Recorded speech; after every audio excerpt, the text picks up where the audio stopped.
Nais ko pong basahin po natin yung Matthew chapter 21, verse 28 to 32. Okay? Matthew chapter 21, verse 28 to 32. Kung handa na po kayo, say amen po. Okay? Sabay-sabay natin itong basahin. Ready, go. What do you think? There was a man who had two sons. He went to the first and said, Son, go and work today in the vineyard. I will not, he answered. But later he changed his mind and went. Then the father went to the other son and said the same thing. He answered, I will, sir, but he did not go. Which of the two did what his father wanted? The first, they answered. The Lord bless the reading of His word. Makakaupo na po tayo. Ito pong binasa natin ngayong umaga na ito, this is the parable of the two sons. Ang talinghaga patungkol po sa dalawang anak ng isang ama. Kung titingnan po natin yung picture, during that time, ang mga ama ng tahanan ay kapag pinalad at may konting kayamanan, meron silang pagmamay-ari ng mga sakahan. Pero dahil ito po ay sa konteksto po ng Middle East, sila po ay may vineyard, sila po ay meron pong ubasan. At ayon po sa kwento, ang sabi po ng ama, inutusan po niya ang kanyang dalawang anak. Hindi ko po alam kung sino sa kanila ang panganay, sino sa kanila ang bunso. Pero siguro isipin na lang natin na hindi na mahalaga yon. Ang mahalaga po ay yung pong kwento, yung konsepto ng kwento. Ang sabi po dito, sons, dalawa po ang kanyang inutusan. Nauna po yung una, go and work today in the vineyard. Okay, kayo ay pumunta sa ubasan at meron akong ipapagawa sa inyo. Okay, yan po ang picture. Everybody say, work today in the vineyard. Ready, go. Work in the vineyard. At ayon po sa kwento, titigan na lang po muna natin to, no? Ang unang anak, sinabihan po siya, punta ka doon, at ang sabi po ng anak, ayoko. Pero ang sabi doon sa kwento, later on, na-realize niya, kailangan niyang sumunod. Susumunod po siya without telling his father. Ginawa po niya yung pinagagawa sa kanya na kanyang ama. Yun namang pangalawang anak, inutusan po na kanyang ama, punta ka doon, at ang sabi po niya, sige po, pupunta po ako doon. Pero ayon sa kwento, hindi talaga siya pumunta. At dahil ito po ay parable, kinausap ng Panginoon yung audience, ang mga disciples at ang mga Pariseyo, sino sa kanila ang sumunod? At ang sabi po ng mga Pharisees, mga religious leaders, yun pong nauna na tumanggi, pero sumunod din pala kay Lord. So with that thought, I'd like to share this last message for the year 2024. Are you ready, mga kapatid? I have a question.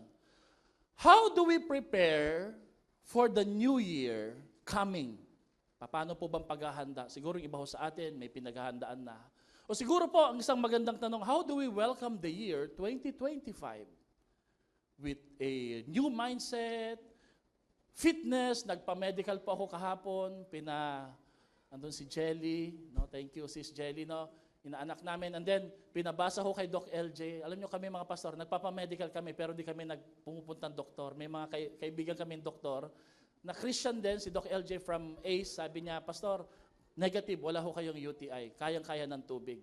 Sabi ko, salamat. Pag ikaw nagsabi, Doc, okay po yan. Anyway, how do we welcome the year 2025? How do we prepare for the new year? Sige nga po, tanungin mo yung katabi mo, handa ka na ba sa new year? Handa ka na ba sa 20? Anong year po ito? Year of the butike.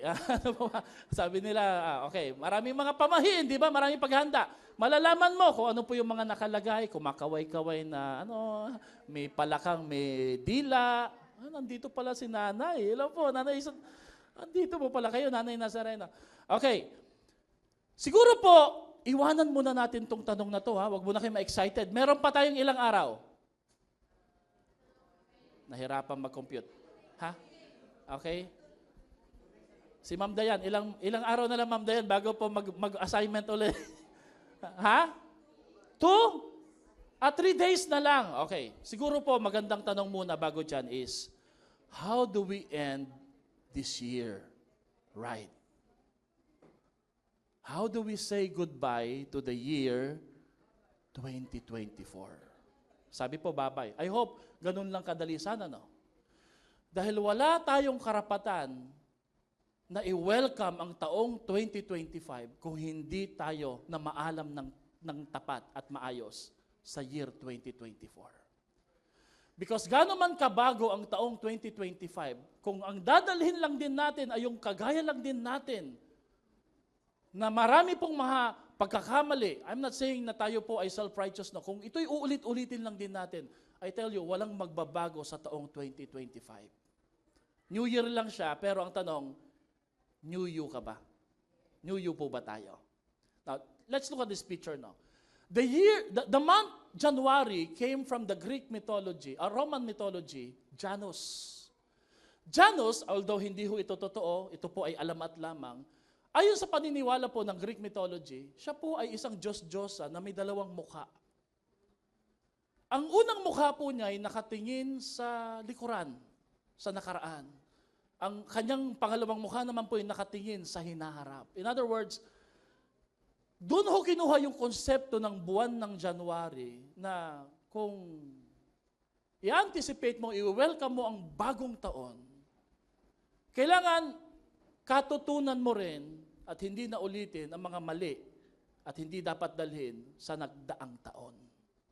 Yung taong 2024. So how do we welcome the year 2025? And then how do we end this year? I think merong tinatawag po na term ngayon ng mga psychologists na time in between years. Alam niyo po ibig sabihin ng time in between years? Yung mga estudyante at teacher, pagkatapos ng Pasko po hanggang ngayon, hindi nila alam anong araw ba, anong linggo na. Tama po ba yon? Hindi rin natin alam kailan yung pasukan. Sa 2 na? Kahit alam na nila, talagang 2 naman talaga eh. Whether you like it or not, sa 2 talagang pasok. Right? May tinatawag po na isang psychological phenomenon na kung tawagin po ay time in between years. In other words, we are excited sa pagpapalit ng taon, but we're not that ready yet.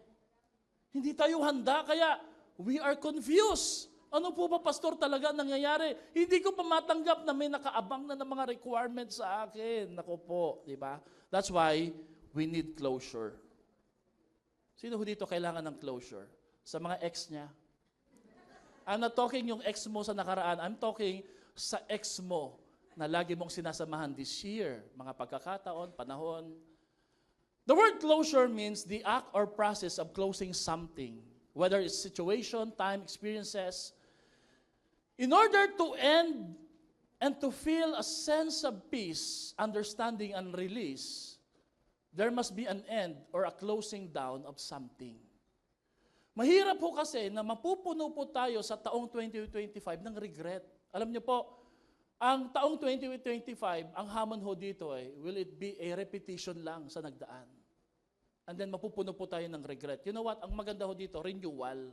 Magkaroon po tayo ng pagbabago sa ating buhay. Sabi mo nga sa katabi mo, I need a closure. I need a closure. Kailangan natin ng closure di ba? Alam nyo, sabi po ng year 2024, ganun lang, iiwanan mo ako. Ganun lang kadali sa'yo, magbabay, magboboga ka na kagad. Papaputok ka na, ganun lang. Hindi mo ba alam na kasama kita buong taon? Kasama kita sa hirap at ginhawa. Kasama kita sa pagsunod at pati sa pagkakasala.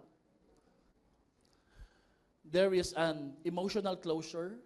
Meron ka bang isang emotion na prevailing lagi that you need to put an end, not to put an end in a sense, in a way to deal with it. Na alam mo harmful sa ibang mga tao. Do you have a relational closure? Lagi ka nagtatampo. Grabe, magpapalit na lang yung taon, nagtatampo ka pa rin. Oh. Nag-aabang ka, hindi mo lang binigyan ng pamasko yung inaanak ko. Dito na yung Gcash, pinadala na ko ng Gcash. No? And then there's a financial closure. Paano ka gumastos? Naku po, ngayong taon na to. No. Uulitin mo pa rin ba yan ngayong darating na taon? Pero ang pinakamahalaga po dito, yung tinatawag nating spiritual closure. Sabi po ng isang Facebook post, next year ka na magbago, alanganin na. Oo nga naman, di ba? Ilang buwan na rin, araw na lang din. Kailangan po natin ng spiritual closure sa ating Panginoon.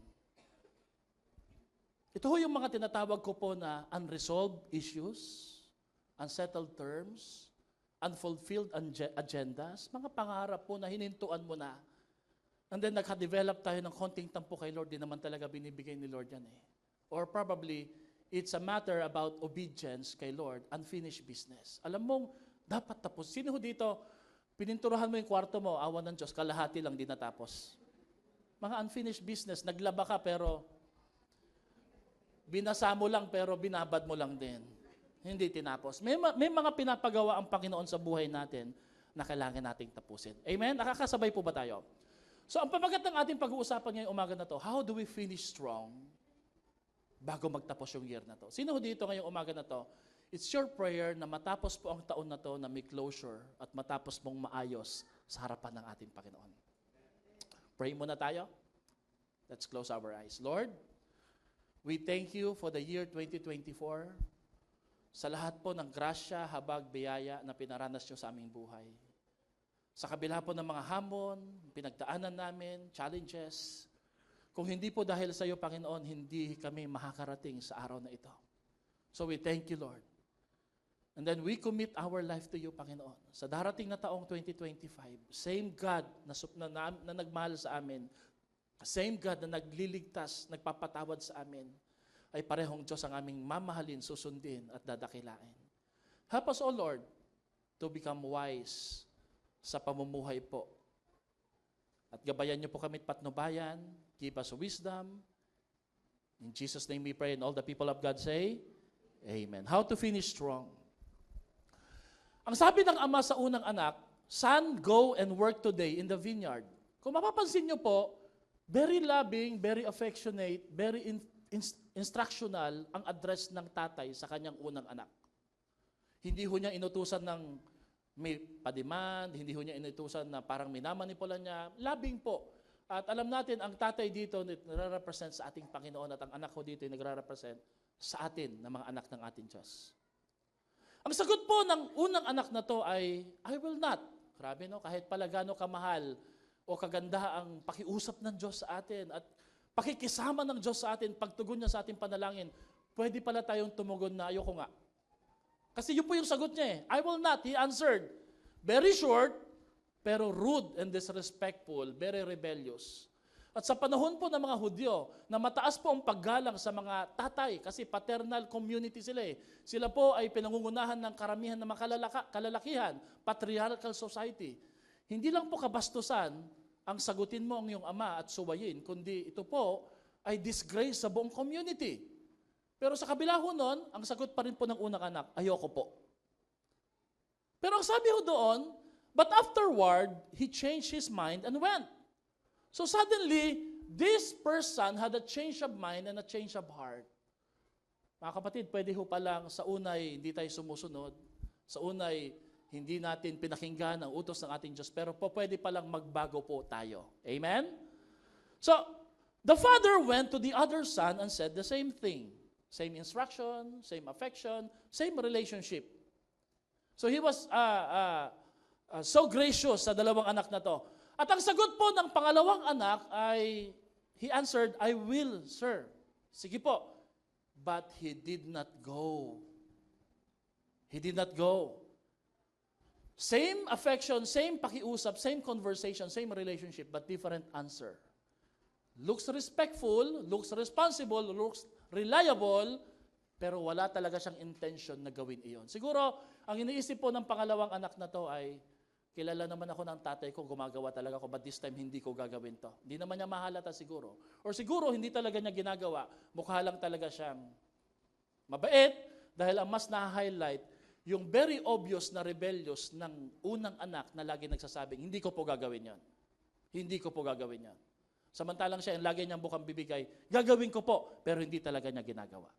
So the question po, ngayong umaga na to is, sino sa tingin niyo ang worst son sa kwentong ito? Kung kayo po yung may mga anak, siguro po makaka-relate po tayo because this is a story about relationship.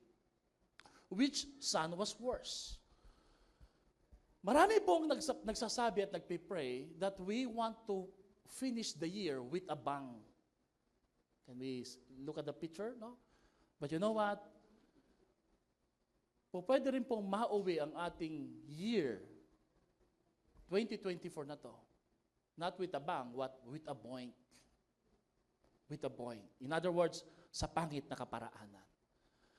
Ano-ano po ang mga prinsipyo na pwede nating matutunan sa kwentong ito? What are the principles that we need to follow on how to end the year with a bang? How do we finish strong? Number 1, the first principle is, you may have started wrong or bad this year, but you can still finish right. Pwedeng sa taon na ito, ang unang simula mo, ang unang desisyon mo, ang unang ginawa mo ay mali kagad, maraming nadamay, palpak kagad sa paningin ng Diyos at paningin ng ibang tao, pero huwag kang mag-alala, kagaya ng unang anak, pwede kang bumawi. Hindi pa huli ang lahat. You know, ito ay isang parable na bihira pong marinig at maituro sa church. And I would assume, as a pastor, baka first time nyo lang pong narinig ito, that is being preached in the church. Palagay ko po. Pero kagaya po ng unang anak, the first son rejected the instruction of his father, but he had a change of mind and a change of heart. Bilang tao, bilang Kristiyano, bilang anak ng Diyos, meron tayong pagkakataong magbago. Kaya nating magbago. Amen? Pero ang tanong ho dito, ano pong nagpabago sa kanya? Ang salitang pagbabago or repentance came from the Greek word metanoia. Metanoia means making a U-turn. Making a U-turn. Sino ho dito nagdadrive? Taas nga pong kamay. Nagdrive ka sa EDSA, kinakabahan ka ng konti. Naalala ko, sabi ng kaibigan ko, Pastor, sundan mo lang po yung mga line na ganyan. Sabi ko, ako po, nung sinundan ko, paakyat na ako. Ito ba talaga yung tama? Nakakatakot mag-drive sa EDSA, tama po? Kahit na may Waze pa, di ba? Sabi ko kay Pastora Aise, pwede ba yung Waze na ang instruction ganito yung sinasabi? Oo, dyan nga talaga. Totoo, confirm, sigurado. Ang Waze, ganito lang, turn right, turn right. Okay. Tapos bigla magre-reroute, di ba? Sabi ko, sana may Waze talaga na nagko-confirm, affirming, encouraging at nagsasabi, you're on the right path, Pastor Albert. Tama yan. Hindi mali ang iniisip mo. Hindi rin mali yung asawa mo. Tama yan. Diretso lang, hinay-hinay, huwag kang kabahan, tamang daan yan. Hindi ho ganun eh. Most of the times, naliligaw po tayo. At alam niyo, kagandahan po sa mga daan, lalo na sa EDSA, mayroong U-turn. Ang U-turn po ay isang allocation para sa mga nagkakamali. In other words, hindi mo kailangang ituloy ang isang destinasyon na alam mong mali at papalayo. Pwede kang lumiko at magbago. At yun po ang ginawa ng unang anak na to. This new year, we need a change and a new mindset for the next year. Kung gusto po natin mapagpala tayo, hindi lang po sa larangan po ng spiritual, maging sa negosyo, maging sa trabaho, narinig ko ito, no? Sa pagninegosyo daw po pala, isang bagay ang natutunan niya. Hindi pala dapat ikaw ang gumagawa. Kailangan mo i-delegate. Why? Kasi kung gagawin mo lahat, nagkaroon siya ng new mindset, mamimiss mong opportunity mag-strategize at mag-expand ng business mo, no matter gaano man to kaliit o kalaki. So, never be afraid to delegate to someone. Sabi niya, so today, bago matapos ang year na to, I'm making a new mindset, I'm changing my mind, hindi ko naaakuin lahat yung kaya namang gawin ng iba. Oh, that's a good business strategy. Amen? Kasi ang trabaho po pala ng mga leader, ng mga owner, hindi po gawin yung kaya nang gawin ng iba, kundi mag-strategize paano palalaguin at mag-expand paano ho ito padadamihin. So sa business, sa relationship, sa work, kahit po sa anumang bahagi sa buhay, napakahalaga po ng change mindset. You may have started this year as disobedient, disrespectful, dishonest, doubtful, disappointed, or depressed. Pero mga kapatid, you can change. You can change. Sabihin mo nga sa katabi mo, discouraged ka man, disappointed ka man, pwedeng mabago yan. Sige nga po, palakpakan nga po natin si Lord sa buhay po natin.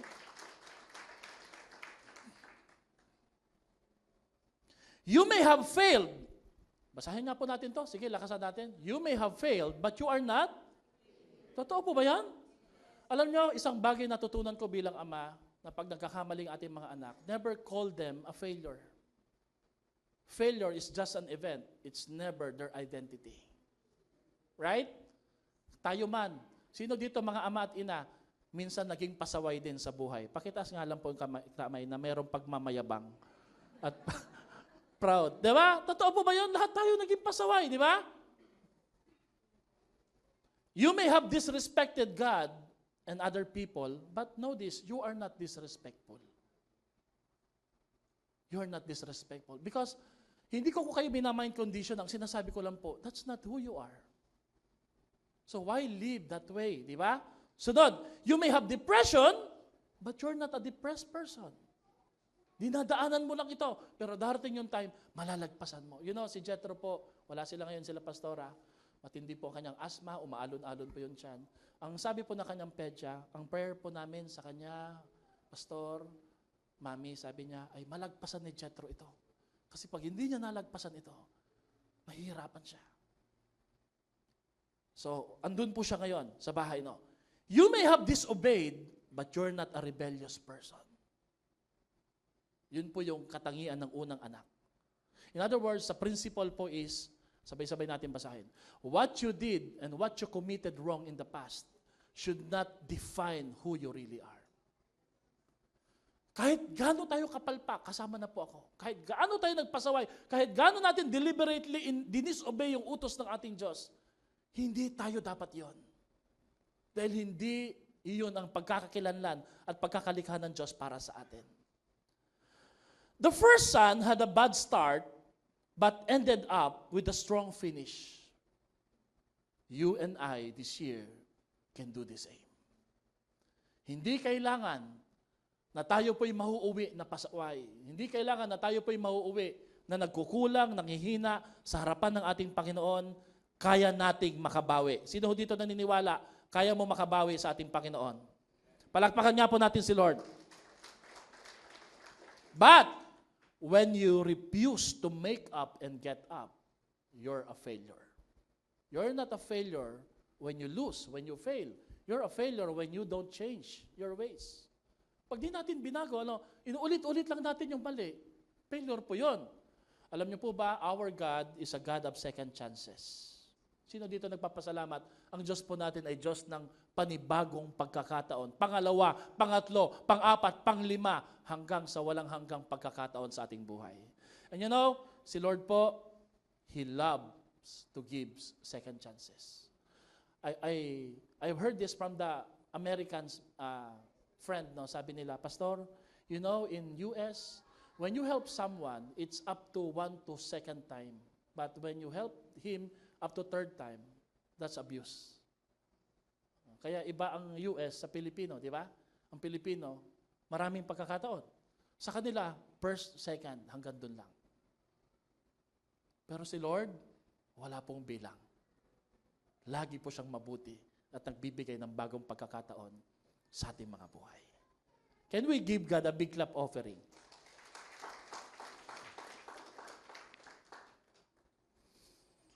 Our God is not just a God of second chances, but He is also a God of new beginnings. Pwede ho kasi, panibagong pagkakataon, kaya lang po, paano kung yung pagkakataon mahirap na pong simulan? That's why, ang salitang encouragement saka empowerment, magkaiba po yon. When you encourage someone, you're tapping him on his or her shoulder saying, kaya mo yan. But when we say empowerment, you're giving him a start-up, a money, a support, para makapagsimula siya. That's new beginning. So, hindi mo pwedeng i-confuse yung salitang, alam mo, in-empower ko siya eh. Paano mo ginawang in-empower? In-encourage ko. Pag sinabing in-empower mo, nawalan siya ng puhunan, nalugi siya, pinahiram mo siya ng bagong puhunan. That's empowerment. And you know, ganyan po ang Diyos sa atin. Nagkamali na po tayo. It is as if God is giving us a clean slate. A clean slate which means, binubura po niya yung ating pangit na nakaraan at binibigyan niya tayo ng bagong pasimula sa ating mga buhay. Amen? Pakisabi nga sa katabi mo, kahit pangit ang simula mo, pwede kang magbago, pwede kang makabawi sa harapan ng ating Panginoon. Amen? At gusto natin magbago talaga tayo, di ba? Amen? Number 2, starting good does not guarantee a strong finish in life. Kaya, wag ho kayo masyadong humanga sa unang pasimula o sibol, ganda kagad. Dahil mas malalaman ang katibayan lagi ay sa dulo. Diba? Starting good doesn't guarantee a strong finish in life. Pakibasa nga po natin ito ng sabay-sabay. Ready, go. There is a, go. Tingnan mo nga yung katabi mo. Does he looks good? Sabi mo nga sa kanya, mabait ka lang pero hindi ka mapagbigay eh. yung pala, no? Yung pala ibig sabihin, no? There's a big difference between looking good and doing good. Pangalawa, there's a big difference between saying things and doing things. Gagawin ko po yan, mami. Sino dito may anak ganon? Kaya ko po yan, gagawin ko po yan. Ayun, wala, hindi ginawa. Yan. Magkaiba kasi yon, di ba? There's a big difference between making a promise and fulfilling a promise. Magkaiba po yon. And there's a big difference between planning to do it and doing it actually right now. Magkaiba po yun. Without action, the best intentions in the world are nothing more than just mere intention. It's just mere intention. Plano ko po talagang tulungan yan eh. Plano ko pong mag-serve kayo. Plano ko pong gawin yan eh. That's only a plan. Magkaiba ho yung gagawin mo sa plinano mo. Sino ho dito nag-i-struggle ng procrastination? Ano pong Tagalog ng procrastination? Mamaya na? Hindi ba pwede ngayon na? Hindi, tama. Ang ibig sabihin ng procrastination, mamaya na habit. May kakilala po ba kayong laging mamaya na? Mamaya na, mamaya na. Sino ba si mamaya na? There is much worse than procrastination. And what is that? Making a promise that you don't fulfill. When you make a promise and you don't fulfill, that's worse than procrastination. Alam nyo, maraming sinasabi ang Bible about making a promise. Numbers 30 verse 2. Can we read this? Go. When a man makes a vow to the Lord or takes an oath to obligate himself by a pledge, he must not break his word, but must do everything he said. Sabihin mo nga sa katabi mo, mag-iingat ka pag nangangako ka, kasi kailangan mo ito pa rin. Amen? Parang ang saya ng iba. Ha? Matthew 5:37, let your yes be yes, and your no be no. Kung hindi kaya, no. Pero wag magsasabing yes, pero di pala gagawin. For whatever is more than this is from the evil one. Why? Because saying yes without the intention of doing it is actually deception. It's actually deception. I'll tell you why mamaya. Tell you more. Ecclesiastes chapter 5:5-7. Pasahin nga po ito ng lahat ng kababaihan ng malakas. Ready, go. For it is better not to and not do it. Don't let your words cause you to, and don't say to the priest at the temple, I didn't mean what I promised. If you do, God will become angry with your words and will destroy everything you have worked for. Many useless promises are like so many dreams. They mean nothing. You should respect God. Grabe po pala ang Panginoon na to, no? Alam nyo, kuminsan po dahil po sa kabutihan ni Lord at sa issue po ng salitang grace, mercy, love ng ating Diyos. That's important po, doctrine in the Bible, that we must carefully study. Naaabuso po at nawawala ang kanyang pagka-Diyos at pagka-Panginoon sa harapan natin. Anyway, understanding naman si Lord eh. That's true. But always remember, God is a God of love, but He's also a God of justice. Naalala niyo po, merong 2 priest na nagkamali po sa preparation ng worship, namatay po sila. Grabe naman ang Diyos na to. Nagkamali lang sa preparation ng pagsamba, namatay, pinatay kagad eh. Because there's such worship that is acceptable to the Lord. You don't lower the standard just because you know who God is. Mahalaga po na tanggapin natin ang grasya ng Diyos sa buhay natin, pero mahalaga din na magkaroon tayo ng banal na pagkatakot sa Diyos. Because according to Proverbs, the fear of the Lord is the beginning of wisdom. Tumatalino tayo, umaayos po tayo sa ating pagkilos, paggawa bilang Kristiyano, pag meron tayong banal na pagkatakot sa Diyos. Subukan nyo po yun sa mga magulang nyo. Pag puros grasya, appreciation, wala kayong takot, hindi terror ha, respect, reverence sa inyong mga magulang, na-abuse po natin ang kanilang kabutihan. Tama po ba yan? Yeah, totoo po yun. No? Anyway, let's leave it. No? James chapter 4 verse 17 says, makakalalakihan naman ang sabay-sabay ko. If anyone knows the good they ought to do and doesn't do it, it is sin for them. Kung alam mo kung ano yung tama, hindi mo ginawa, kasalanan daw po yun. Ang issue po dito ay sin of commission and sin of omission. Pag sinabing sin of commission, anong isabihin nun? May pinapagawa sa'yo, pero ang ginawa mo ay kabaliktaran, that's sin of commission. You committed something na hindi dapat na ginagawa. Pag sinabi namang sin of omission, merong dapat kang gawin, pero di mo ginawa, that's omission. You're omitting something na dapat gawin. Number 3, at last. How to finish the year strong? God delights on our obedience and takes pleasure on us as His sons and daughters. Ang Diyos ay natutuwa pag tayo po'y sumusunod sa Kanya. At gusto-gusto po niya tayong tingnan na sumusunod bilang Kanyang mga anak. Alam nyo, ano ba ang joy ng isang magulang? Makagraduate sila, makapagtapos sila. But alam nyo, ang totoong joy ng mga magulang, ang makita po ang mga anak nyo na masunurin. Na sumusunod, no? This Christmas, may pinag-pray po ako na isang anak. Tuwan-tuwa po yung nanay niya. Sabi niya, Pastor, ang ganda po ng prayer. Kasi prayer ko po sa kanya na siya'y lumaking masunurin. Hindi lang matalino.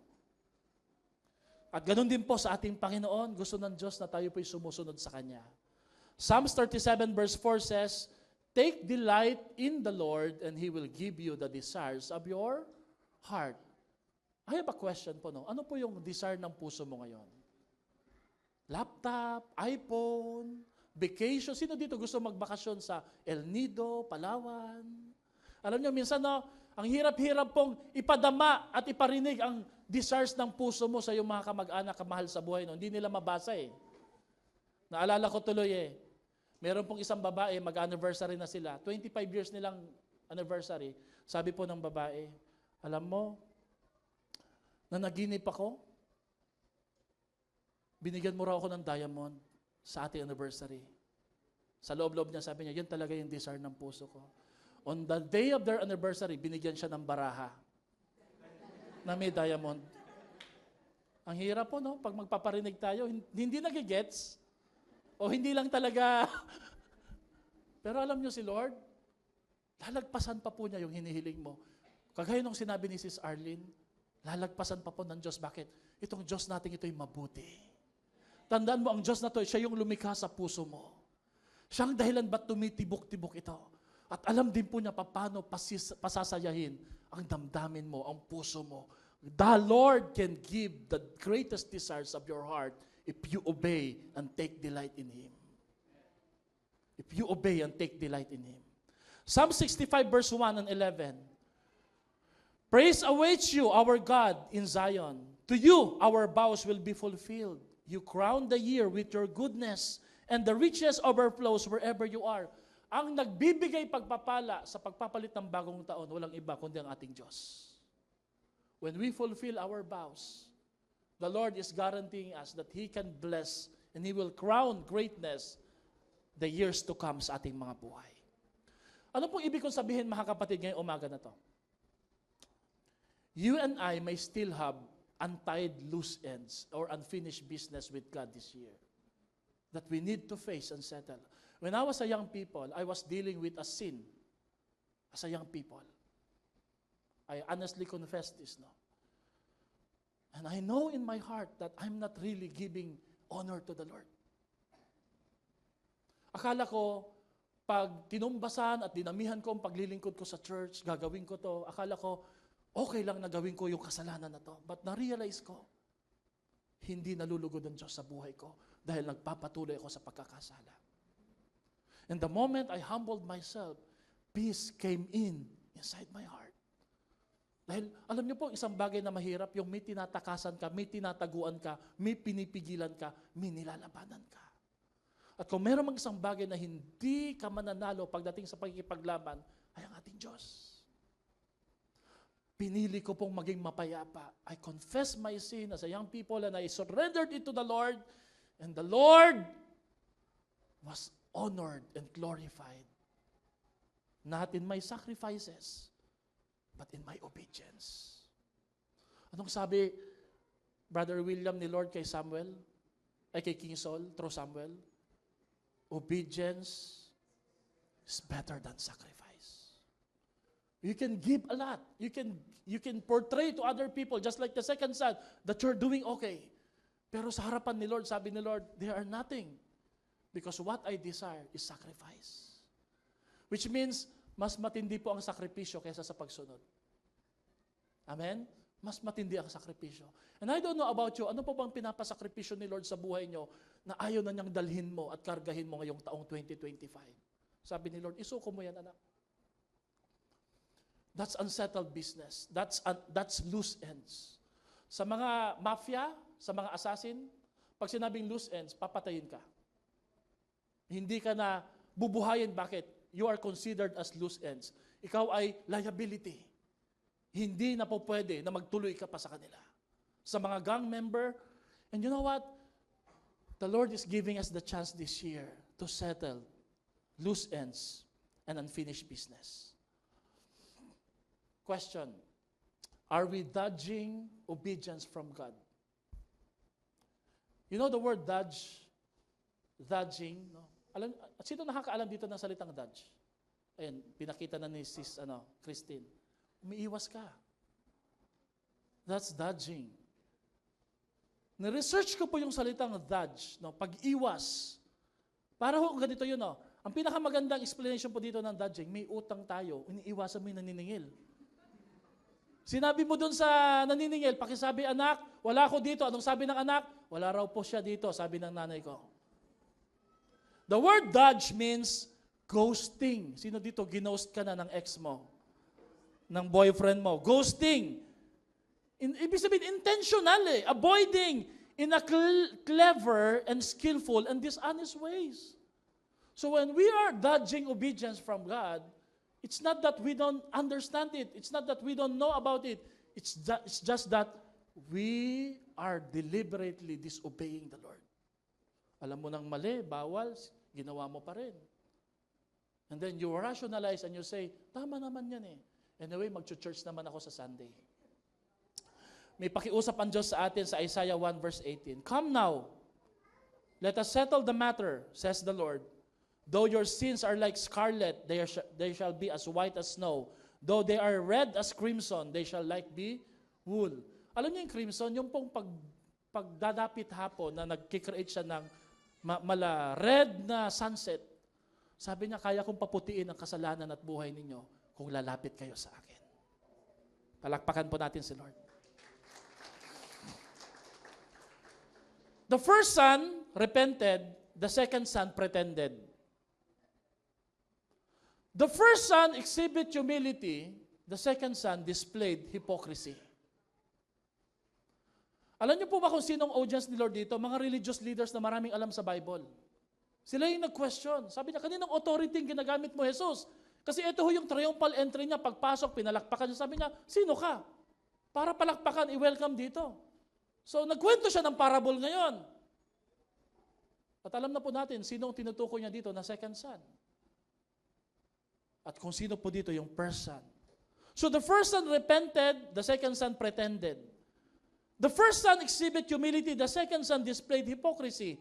The first son was a late bloomer in obeying, the second son was an expert in hiding. Alam niyo yung danger pag matagal ka ng Christian, nararationalize mo na yung kasalanan. And believe me, because I struggled also with that. The first son faced it, but the second son faked it. The Lord is giving us the opportunity to finish strong sa year na to bago po maglipat at magpalit ang year. Nabasa ko ito and I think This says a lot sa sitwasyon po natin, sa ating standing kay Lord. I have given God 1,000,000 reasons not to love me. None of them change His mind. Sino ho dito, grateful ka? Ang daming rason para iwanan, kaligtaan na tayo ng ating Diyos, pero wala ho yun nagpabago sa isip ng ating Panginoon. Kasi mahal po niya tayo. Amen? What made the first son to change his mind? Ano pong naging dahilan para magbago po kanyang isip? It's the faithfulness and the love and the grace of his father. Sabi niya, I don't want to abuse, ended up abusing the love and the grace of my father. I would like to make it up.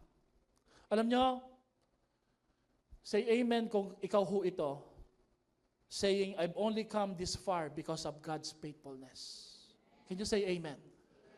Nakarating ka sa ganito kalayo ng taon na ito dahil mabuti ang Diyos sa buhay mo. Palakpakan natin siya. The best way to end the year and the best way to thank God for all that He has done for us is to become more obedient to Him and to His call. Ang ganda po na matapos natin ang taon na to na wala po tayong loose ends at unfinished business sa harapan ng ating Diyos.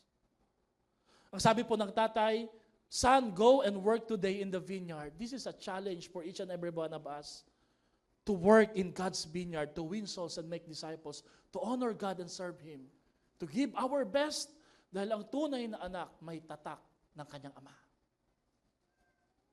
Kung sinasabi mong Kristiyano ka, hindi lang sa pangalan, hindi hypocrisy ang sinasabi natin. With all due humility, kailangan makita po ang tatak ng pagiging Kristiyano natin sa taong ito. 2 pathways, 2 choices, 2 responsibilities, 2 lifestyle, 2 possibilities, 2 destinies. The question is, which of the 2 sons are you? Sino ka sa dalawang anak na to? You know, meron din pong kwento patungkol sa isang anak and it's called the prodigal son. Kung ikaw ho ito at ako ho ito na minsan nagkamali at sumuway sa ating Panginoon. Ang sabi ho dito, nung nagkasala po, ang alibughang anak, sabi niya, he realized his mistake, how he had been foolish sa harapan ng Diyos at sa harapan ng kanyang magulang. Ang sabi po niya sa Luke 15 verse 18, sabay-sabay natin itong basahin, I will arise and go to my father and I will say to him, Father, I have sinned against heaven and before you. You know, the best prayer for this new year is confession. Lord, kung may mali po akong tinutuloy-tuloy ko lang, Lord, patawarin mo po ako. I want you to focus, Lord, on blessing me, not on correcting me. I want you to focus, Lord, to bless my future. At ang ginawa po ng ama, alam natin yung kwento, pagbalik po niya, tinanggap po siya. Niyakap po siya. At ang lesson po dito, no matter what you've done, I love you. I want you back. I will restore whatever it is that you have lost. Lahat ng tinuturing nating kamalasan na nangyari sa taong ito, probably it's because of God's discipline. Minsan po, meron pong mga tragedy talaga nangyari sa ating buhay. But as a Christian, learn to discern and learn to acknowledge, Lord, are you disciplining me? Dinidisiplina mo ba ako, Lord? Ako ganun pag may nangyari hindi maganda sa family namin, dalawa tanong ko, Lord, are you pruning me or are you disciplining me? Meron bang mali sa buhay ko, Lord, na kailangan kong baguhin? And as a pastor, I want to become sensitive every day because I'm not just a pastor sa harapan ni Lord. I am His son. Ako'y anak ng Diyos. At kung tayo po'y anak ng Diyos, walang position po yan o title na dapat pong pinapangalandakan sa harapan ng ating Panginoon. Amen? Sino ho dito gusto magkaroon ng bagong pasimula sa taong ito? Say amen. Isaiah 43:18-19 says, basahin natin ng malakas, sabay-sabay. Forget what happened before. Do not think about the past. Look at the new thing I am going to do. It is already happening. Don't you see it? God wants us to have a fresh vision at a fresh mindset this year. Kalimutan mo mga nagdaan. Huwag kang mag-dwell sa iyong kahinaan. Huwag kang mag-dwell sa iyong pagkukulang. Sabi ng Diyos, tingnan mo, may bago akong gagawin. Hindi mo ba ito nakikita?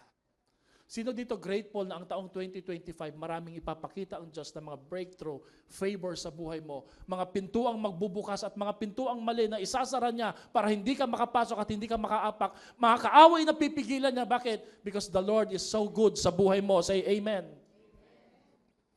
Outside God's will, there can be no success. But inside God's will, there can be no failure. Alam nyo, mali natin minsan. Christian tayo, pinagsasabay natin yung pamahiin at kultura ng mundo as a Christian. We're telling God, I'm a Christian, I'm believing in you, but we're also embracing the pattern of this world. Sa labas ng kalooban ng Diyos, walang pagtatagumpay. Pero sa loob ng kalooban ng Diyos, hindi ka mabibigo dahil tutulungan ka ng ating Panginoon. Come on, palakpakan natin siya. Deuteronomy 28:1-3, if you fully obey the Lord your God and carefully follow His commands, I will give you today. The Lord your God will set you high above the nations on earth. All these blessings will come on you and accompany you if you obey the Lord your God. You will be blessed in the city and blessed in the, pinag-aralan namin ni Pastora yung tanong na dati kong sinabi na sa inyo. Sabi ko sa kanya, nag-improve bang buhay natin? Kakasunod kay Lord. At alam niyo, sabi niya sa akin, yes. Marami tayong nabayaran, na dapat bayaran, marami tayong nabili. Yung iba, hindi na natin binili, binigay sa atin ng Panginoon, at maraming pangako ang bubuksan pa niya na paparating pa lang sa ating buhay. Dito ko lang po na-realize, kakasunod namin sa Lord, nakakaunlad pala ng buhay ang pagsunod sa ating Diyos. Favor, blessing. Binigyan kami ng mga anak na hindi man perfect pero masunurin, nagsiserve sa ating Diyos. Si JL sa edad po niya, mahirap po sa teenager ang mag-focus sa church, ang mag-serve kay Lord. But we're so thankful sa Kanya. Dahil binigay po ng Lord ang aming anak na ito para mag-serve sa ating Panginoon. Mga kapatid, blessings are not just material. Blessings are also spiritual and physical. And only God can give it to you. You can start bad and end up good or even strong. As I close, this is what the story proves. As the Bible said in Habakkuk, your later end shall be greater than your former. Sino po dito nagkiklaim, mas maganda ang taong 2025, mas maunlad, mas pinasigla, mas mayaman, mas pinagpala kaysa sa taong 2024? You can have a bad start, but you can have a great ending today because of Jesus. What if, Pastor, Satan will remind me who I am? The next time Satan reminds you of your past, remind him of his future. Pag laging pinapaalala ni Satanas kung sino ka dati, sabi mo sa kanya, hindi na ako yan. Wrong address. Ako'y binago na ng Diyos. At sa habag ng Panginoon, nagpapatuloy na sumunod sa Kanya, sa habot ng aking mahakaya, I will finish this year strong by the grace of God. Tayo po ito ngayon lahat, palakpakan natin ang ating Panginoon. At sa ating pagtayo, the best way to close this year is to sing praises to the Lord at i-declare ang kadakilaan at kabutihan ng ating Panginoon sa ating mga buhay. Muntikan na pong ibaho sa atin dito, mawala, madisgrasya, pero naging mabuti ang Diyos. Tinugon niya ang ating mga panalangin. Naririto po tayo ngayon nakakapagpatotoo. Binigyan niya tayo ng opportunity sumunod at patuloy na sumunod pa rin. And for those of you, God is talking to you right now today that you want to obey the Lord. You can do it bago matapos ang taon. I want you to close your eyes and raise your hands. Ang isang pinakamaganda po na pagsunod is you obey as a family, as a couple. I would like to pray for you as a couple, as a family, bilang magkakamag-anak. Nakagaya ni Joshua, sasabihin niyo po, as for me and my house, we will serve the Lord. Can you say that, mga kapatid? As for me and my house, I will obey, I will serve the Lord God Almighty. Lord, i-bless niyo po ang mag-asawang ito. I-bless niyo po ang couple na ito. I-bless niyo po ang family na to. Ang magkakamag-anak na to, magkakaibigan na to. Hands lifted high. Hearts surrendered to our God. Bless them, O Lord, with so much things. Heal them. Touch them. Remove all the hurts, offenses, and even the trauma. Panginoon, linisin, hugasan niyo po sila ng iyong banal na dugo. At pagpalain na sa pagtawid po nila bilang pamilya at magkakaibigan sa taong 2025, the same God the same Savior, the same provider, the same healer will accompany them sa isang panahon at sa isang pagkakataon na hindi pa nila nalalakaran. Bless their business, O God. Bless the work of their hands. Bless their labor and toil. Bless nyo po yung mga opportunity na kanilang tinatahak ngayon. Bless the partnership in Jesus' name. Sirain nyo po kung merong mga nananamantala. Ngayon pa lang, Lord, huwag nyo pong payagan na matuloy ito. Bless nyo po yung mga bibilhing lupa, bibilhing sasakyan. Ipapatayong bahay. Pagpalain nyo po ang mga anak na babalik sa eskwelahan. Bless their tuition fee kahit yung mga baon nila. And Lord, bless nyo po ang kanilang hapagkainan na hindi magkulang. Buhat sa kayamanan ng Diyos na hindi nauubos, ipagkakaloob niya lahat ng kanilang pangailangan. Pagpalain nyo po yung mga nag-a-abroad at nasa abroad na. Pakaingatan nyo sila palagi, Lord, araw at gabi. Pagpalain nyo po ang mga relasyon ng mag-asawa na walang temptation, Lord, na makasira sa kanila. And Lord, ibuhos nyo po ang iyong pagpapalang espiritual, pisikal at pinansyal sa buhay at sa pamilya na narito ngayon, siksik, liglig at umaapaw. At sabay-sabay kaming haawit, sasamba at magdideclare ng kadakilaan mo, ng kabutihan mo sa aming mga buhay. Lord, thank you for this year 2024. We're saying goodbye for this year and we are ready and preparing to welcome the year 2025. By faith, kasama kayo, Panginoon, hindi kami matatakot. We will fear not because you are with us. Thank you, Lord. We will obey you no matter what. In Jesus' name we pray and all the people of God say aloud, Amen at Amen. Palakpakan po natin si Lord. Come on, awitin nga po natin ang dakilang katapatan ng ating Diyos. Taas po natin ang kamay natin sa Kanya. Sadyang kay buti ng ating Panginoon, magtatapat sa habang panahon, maging sa kabila ng ating pagkukulang. Lift your hands. Biyaya niya'y patuloy na laan. Katulad ng pagsikat ng gintong araw, patuloy siyang nagbibigay ng Ayan sa puso ko. kaya't sa puso ko't damdamin, katapatan niya'y aking pupurihin. Hila ka.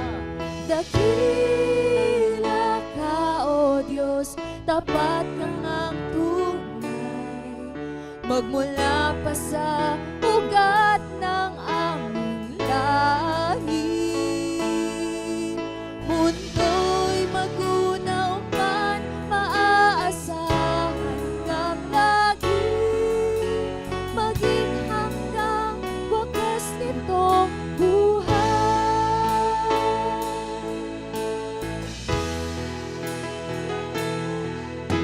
Kaya, O Diyos, ika'y aking pupurihin, sa buong mundo'y aking awitin. Hila. Dakila ang iyong katapatan, pag-ibig mo'y walang hanggan. Dakila ka, O Diyos, tapat kang ang tunay, magmula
Dakila ka, O Diyos!